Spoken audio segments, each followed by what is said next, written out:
So tonight I would say we don't necessarily have all of the answers, but we are exploring ways, and this is from a business community, from a government perspective, I would say even from like broader civil society, about how we can try to improve this. So the solution isn't just with government, it is with businesses looking for innovative ways in which we can overcome some of the challenges. So whilst the cable isn't necessarily the answer to all of those problems, what we're hoping tonight we will do is look at how we can solve some of these challenges and how the cable will make it easier for us. So the workshop tonight is going to cover 4 key areas. We're going to be talking about e-commerce opportunities that will come up as a result of the cable, and as a business who has attempted to develop an e-commerce site, there are challenges with the current upload and download speed, and I hope that we'll be able to improve that online presence so as we can hit the ground running, as Alistair pointed out. At the end of the day, we have to be able to join the global marketplace once this cable comes, and that transition process is going to be ongoing. So this is the start of it. So we're going to be looking at the e-commerce opportunities, some of the challenges that comes with opening an international bank account, because to be able to have an e-commerce site, you do need to have an international bank account. We will be looking at some of the international payment platforms, and then finally we're going to have Jordan come up to talk to us about the services that the Bank of St. Helena are working on to try and bridge that gap as well.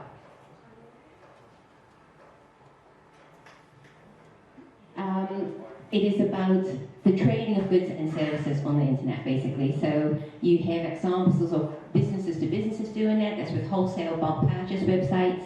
You have the business to consumer websites like Amazon, and of course Darren and Sharon's Travel St. Helena is a very good example, and consumer to consumer websites like eBay and of course St. Helena Bring and Buy. Darren and Sharon's Travel St. Helena Limit website is, brought e-commerce to the travel and accommodation providers on St. Helena, and I have to give a shout out to them because obviously they're leading the way with this for e-commerce for St. Helena. They are having a workshop down at Wellington on the 7th of February, so I would encourage everybody to go just so that you can see what another business has done, how they have probably overcome some of their challenges. I have to apologise for the self-promotion. Moonbeams is up there. But that is purely because I've been through trying to set up that e-commerce site, and it has actually had a lot of challenges, but tonight I will talk you through the process in which I went through in trying to get that e-commerce site. If it does inspire anybody, great, but if it does just identify and sit on Alistair's how not to communicate, then I'll fall guilty of that as well. St. Helena Bring and Buy is one of our kind of social media platforms and is very popular on St. Helena, has 6,300 users. Now on a population of 4,500 people, that's actually got quite a good reach so far. Obviously, we're going to aspire to go a little bit further than that, but it's a good example of how St. Helena's patterns towards buying and advertising goods is shifting. So why e-commerce? So, like I said earlier, the number of people on St. Helena not just owning a mobile phone, but owning a smartphone, shopping online, people buying from Shein, buying from Amazon, shipping it through South Africa or through the UK on air freight to St. Helena, that is a growing trend. And St. Helena has to be able to capitalize on what greater connectivity will be. I think that we are going to have a lot more Alices who are going to be living on the couch trying to buy and figure out what menus are available on St. Helena, and businesses have to be ready to respond to the change in buying patterns of their consumers. Globally, the e-commerce world has grown from 15%, and during the COVID pandemic, when we saw a lot of businesses shutting down, that figure now sits at 22%. Obviously, St. Helena wasn't as affected because we didn't necessarily have a lot of our brick and mortar shops shut down, but it is an indication of how people's attitude towards shopping online is growing. The buzzword around e-commerce at the moment is that it is borderless. So the fact that we'll be able to have people downloading, whether that's stock photographs of Jonathan, obviously the whale sharks are a big attraction on St. Helena. The stock photograph market in itself is worth about 4 billion. So if it is that we had entrepreneurs on St. Helena offering those stock photographs in the form of the whale shark or Jonathan, those are opportunities that you could be jumping onto. Obviously, we don't have the answers to what entrepreneurs should be doing, because then we wouldn't be sharing it here, but at least it's food for thought. So people will be able to diversify their products. I know, for instance, people already offer downloadable pictures that you can colour in. I know that's something that G-Unique was doing. They had a calendar that you could pay to download, which had the manta ray and Jonathan and other local superstars, thank you. Like we said earlier, it broadens your customer reach and your target market. I think it was mentioned that we move away then from having fixed closed and opening times. Once you've got an online presence, that gives you 24/7 opening times. And it's much lower cost when it comes to trying to maintain an e-commerce website than it is trying to pay rents in Jamestown. I can assure you of that.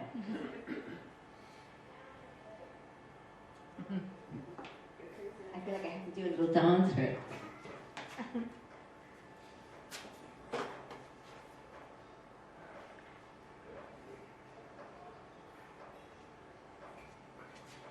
So just very briefly in terms of what's required, because I feel like everybody in the room has probably been an online customer. So what is required to be able to be and have an e-commerce site? So first of all, you have to be able to identify what products and services it is you want to sell online. You have to know your consumer, you have to know what types of products and services that you're going to start to offer. Once you have that, and I think that's probably the biggest, one of the biggest challenges is trying to be entrepreneurial and identify what it is you're going to sell. You then have to develop a website. And you have a lot of different providers online. You can either develop a website yourself using platforms like Wix.com, or it then creates better opportunities for people to become website developers.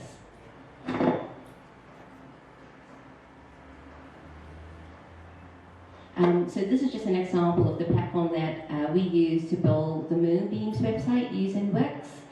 It is a very easy to use tool, and it's not that I'm trying to promote Wix over any other platform. There are loads of platforms out there, but this is just one example of where we can, as locals, use these online tools to be able to join the e-commerce world now. The biggest challenge afterwards is the payment gateway. So once it is you have your products and services up on your website, people then have to be able to have the capability to pay for that. And we'll come on to that a little bit later. Once they actually send through that order on your website, they've paid for it, you then have to also remember to fulfill that order. And that is, as an organisation, a cultural change that we have to make. At the moment, a lot of our staff are very used to face-to-face contact. We now have to teach our customer service people how to just actually also change their way of working to be able to accommodate other international customers. Once it is you start offering products and services like that, a lot of what we do then is reliant on customer feedback and will inform the products and services that we sell.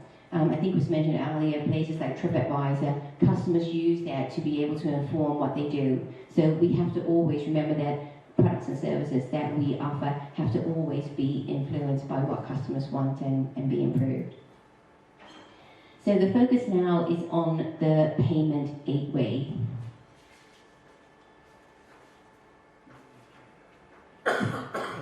So this is our Moonbeams website, and we have our e-commerce shop where you can buy various souvenirs, And tonight I'm just going to give a quick and very brief example of how you would go about buying a pack of St. Helena tourist playing cards. So you would click on the St. Helena playing cards item. That then takes you through to a description of what the product is. You can then add that to your cart. And then you would move through to viewing that cart, or you can increase the number of pack of cards you want. It's a Christmas present. And then you go to view cart, and that then takes you through to the payment gateway. Now you'll see that there that we currently use PayPal. We have had some challenges with PayPal. We were very good. We had these little devices where you could even take international payments out at St. Helena Airport, but PayPal coming on that we weren't necessarily based in the UK or any well-known place and cut us off.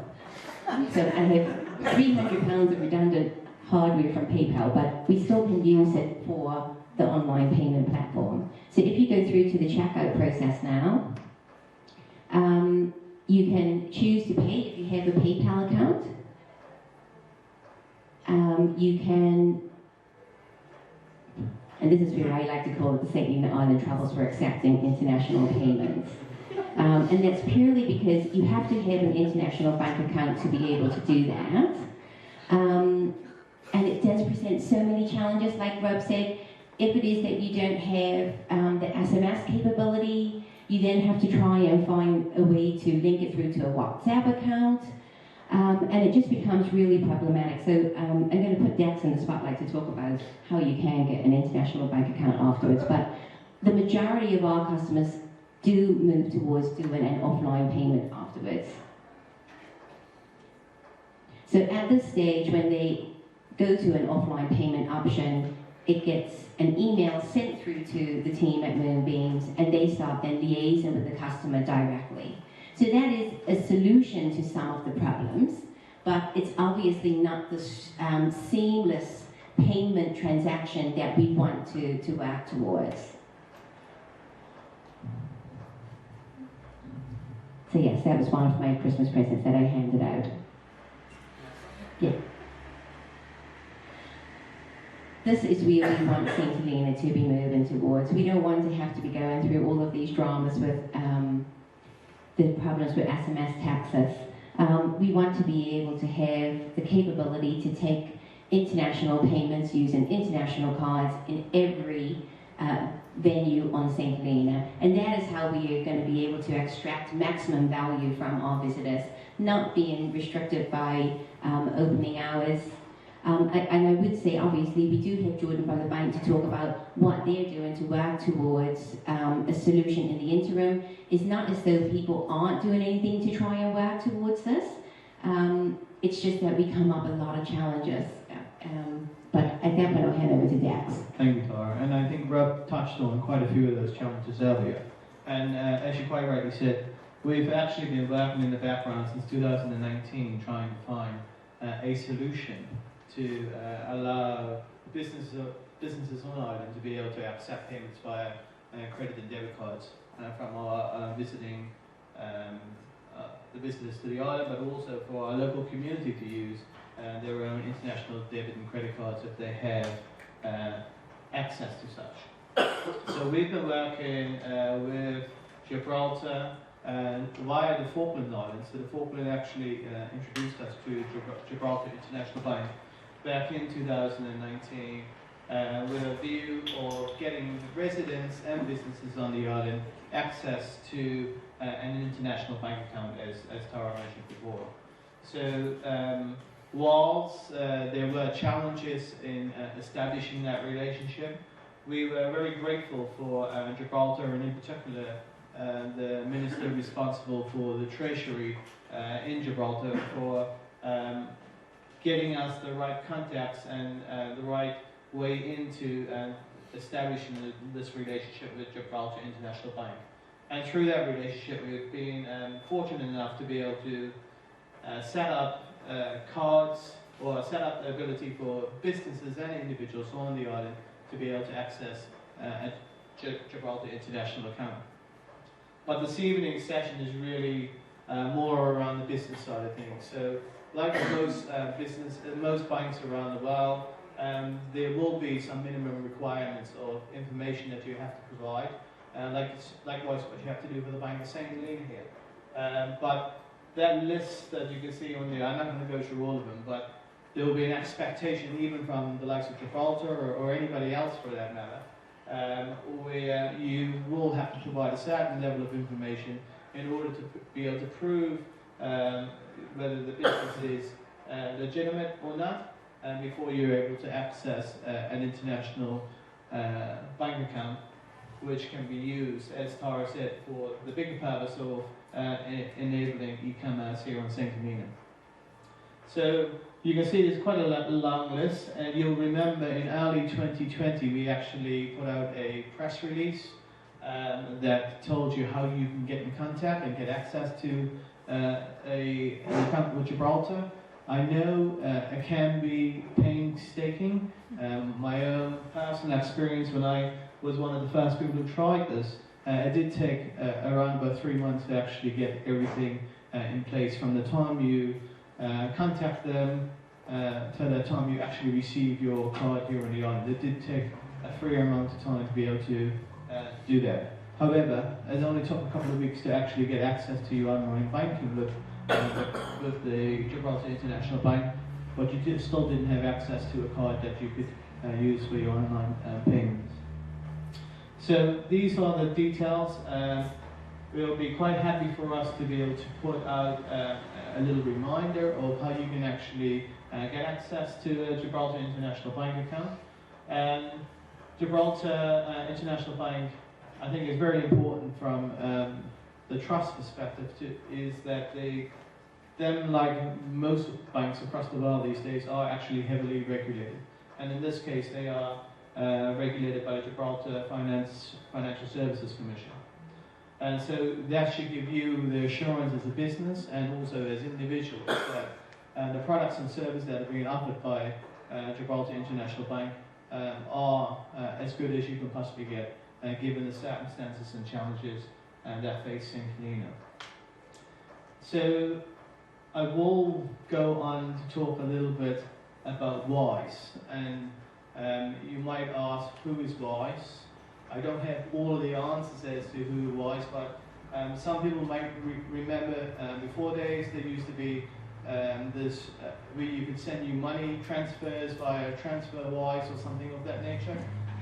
They have now moved banking, I would say, into a new era, and there's a new opportunity that exists for St. Helena and the people on St. Helena and across the world. We've found, I actually know quite a lot of people probably in this room who now have WISE accounts. So that gives you an ability to be able to have an alternative option to Gibraltar International Bank to be able to access a international bank account. So I am planning to try to give a little demo of what it looks like. Now, know my technology skills. This could be a little bit of a disaster, but we'll see how it goes. So just while Dax sets up his technology, what I would say is that tonight we're talking about PayPal, we're talking about WISE and Gibraltar Bank. It's not about trying to promote these specific platforms. What we're trying to do is just share information about what we know. I'm sure that there are other compatible networks out there, but these are the ones that we know St. Helenian businesses are using, St. Helenians are using, and it's proven successful. We are not receiving any sponsorship from these companies. Not yet, anyway. Once you go on YouTube. Okay. Thank you, Gareth. You're welcome. So you can see the technological skills is not quite there. So the way to access the WISE account, there's a couple of ways of doing it, but I found the quickest way of actually doing this is that you actually go into your Google Play Store on your device or your phone and actually download the WISE app. So when you actually download the WISE app, which you can see in the top left-hand corner of my screen there, it actually takes you through the process of actually having to apply for a card. And again, you can apply for a business account, or you can apply for a personal account. Obviously tonight we're talking about e-commerce, so whilst I don't have a business account, I know Tara does, the processes are pretty much similar in terms of what you have to go through.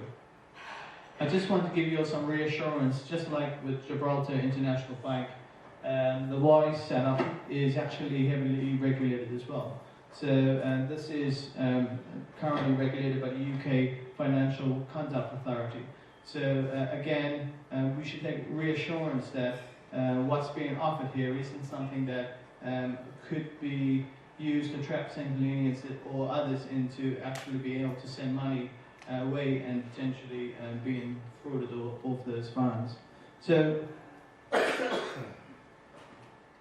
if you tap on a little WISE account up here, it gives you a little bit of summary. Now, this is going to be edited because I can't let everybody see my bank account details, although as you can see there isn't much in that bank account at this point in time.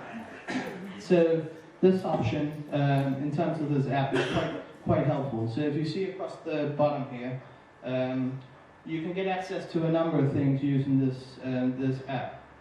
So if I go to cards on the bottom, as well as having an e-card or an opportunity to use a card that is no longer physical, you do have the ability to be able to order a physical card for yourself to be able to use. And I know a lot of people are very keen to have a card that you can use when you go into a shop.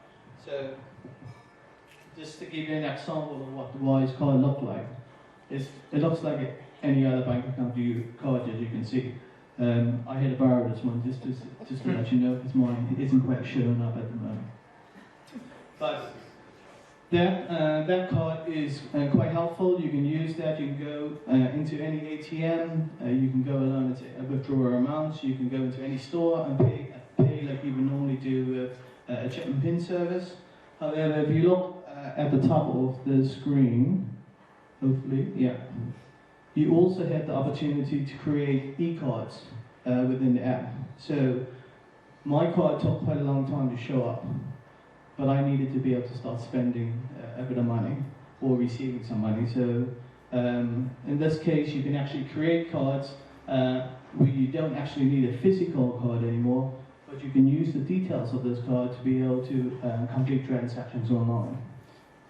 And if you operate in a world where you can actually use Google Play, as you said, Rob, like we did whilst we were away recently, you can actually be in a position where you link this to Google Pay, and it makes the process of actually paying for anything a whole lot easier. You turn on one of the functions on your phone, you go tap your phone, and it takes care of all your payments from these accounts.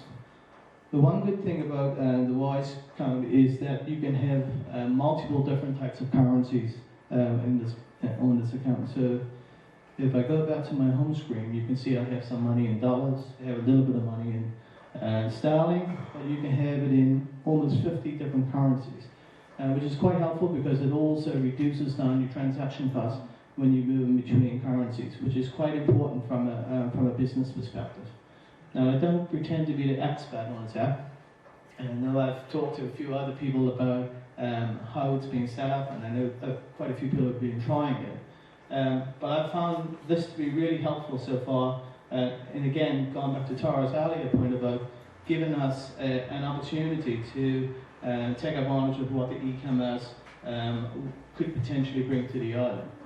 So if you go onto WISE online or you download the app, there is an opportunity there for businesses now to be able to access an international bank account, something that they couldn't do before. And just one last feature, for example, I like to show is that if you go into the account, you can get your account details, and you can have your account details sent to you in all of these different currencies. So if somebody wants to send you South African Rand, you can request the details of your account in South African Rand, and they will provide you the international bank account number, and it makes things a whole lot more smoother than it would as you currently face some of the challenges at the moment where one, you don't have an account, but you also still have to pay the quite heavy transaction fees related to foreign currency transactions. So, whilst this isn't the means to an end, it is like the Gibraltar International Bank Account, another option for people on the island to be able to access international bank accounts. There are other options out there as well, but we haven't done a great deal of research on those at the moment. But going back to Tara's point about why we're talking about this, as you quite rightly say, the likes of PayPal, Square, some of the other entities that we've been looking at over the last few years to try to be able to accept the tourists and the visitors' international debit and credit cards, you do need to have, unfortunately, an international bank account to be able to have access to that.